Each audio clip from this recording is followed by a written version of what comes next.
everyone, welcome back again to Infinite Mamabilities. Today I am going to share with you how to keep your baby awake for a full feeding during their feeding time. Duh.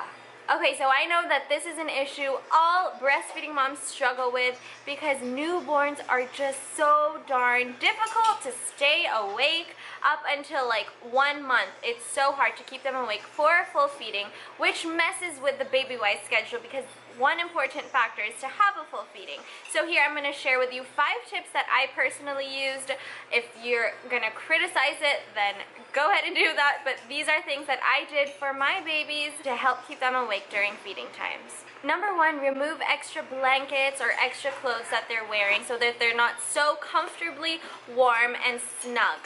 Because when they're super snug or they feel really warm and really comfortable, chances are they are going to doze off. So that is one thing you can try. Just remove extra blankets. Don't let them get freezing cold if you live in like cold areas. I live in the Philippines, so it's not really hard to remove clothes and extra blankets, but let that be something you try so that they're not so warm and so comfortable that they doze off.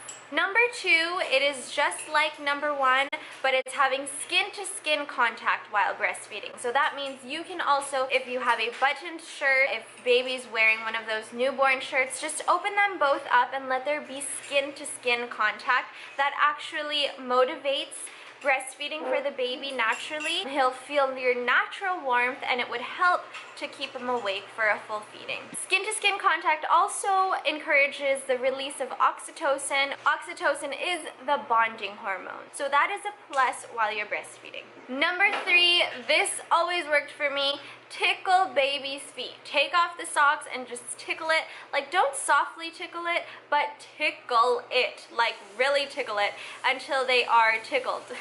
And that helps to keep them awake because they're like bothered and uncomfortable. You can do that to the feet.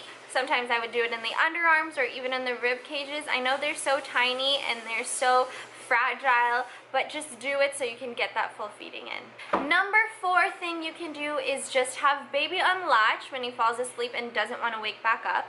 Change his diaper, tickle him again, do something to wake him up, and then once he's awake, you can put him back onto latch once more. I did do that a few times, and I would just keep doing it until I know I would get a full feeding in for the baby. And lastly, number 5, this might sound a little mean, but I did this with all 3 babies of mine.